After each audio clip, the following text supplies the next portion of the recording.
Welcome to Melanie's Mathematics Content Standards Teaching Aid. It is initiated by selecting it from the Teacher's menu.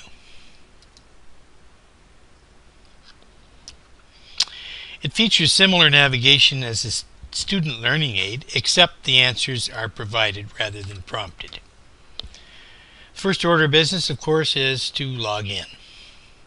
So you type in the teacher user ID, log in, and then if there's multiple classes, you select the class that you want to use.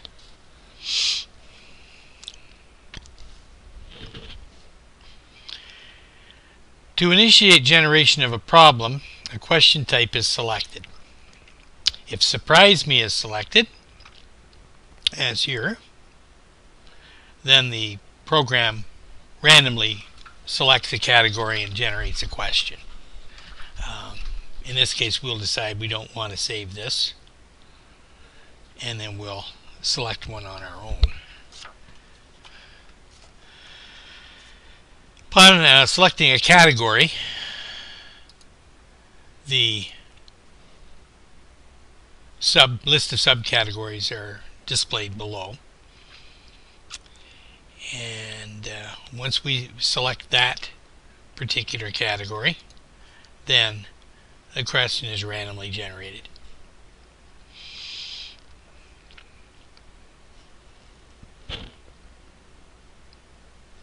Notice that the text appears in the middle, and if there's any clues, they are located below.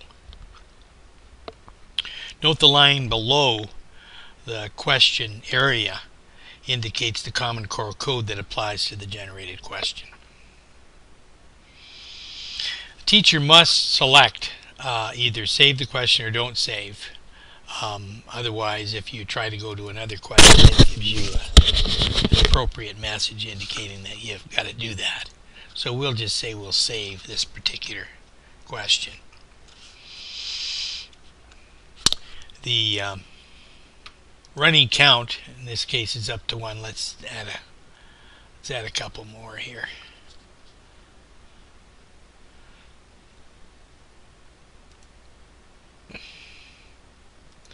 It keeps track down here below of the number of questions it generated during the session.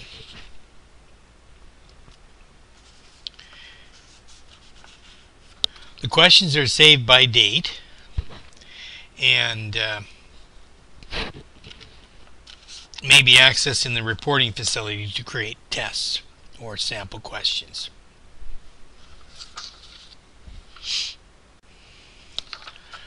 The reporting facility is accessed through the Teacher's menu by clicking on the reporting. Now, this selection process, record selection process at the top, is explained in the reporting menu, in the reporting video, but we'll simply in this case select the teacher and then the test that we're interested in, or the class that we're interested in, and then use this drop down list to pick test generation is what we're looking for.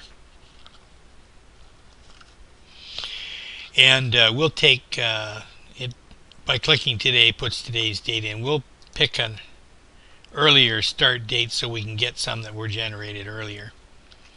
And then we simply execute. And down here you'll see that the questions that have been generated using the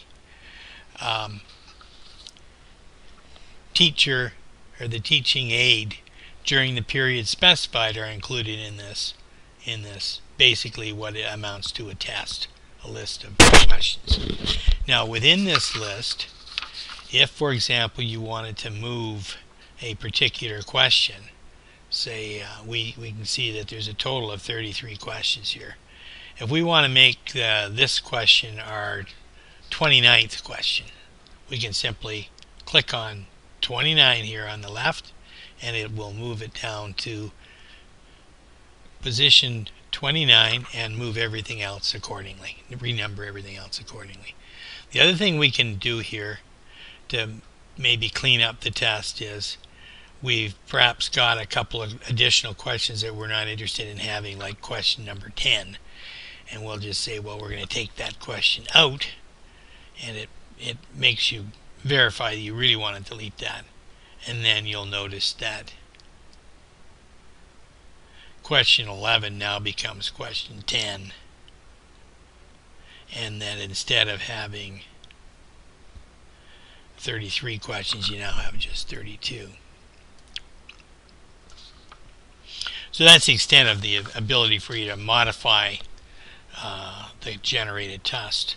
The other thing we can do is take a look at the question, at the test, in a print preview to see what it's going to look like. And in this case, it's an 8-page test. Probably not normally going to be that long. And you notice at the end, the last page is an answer key that's also generated as part of the process. So then if you decide that you want to save this test, you can simply add it here as with a new name and save it so that you can access it later. It's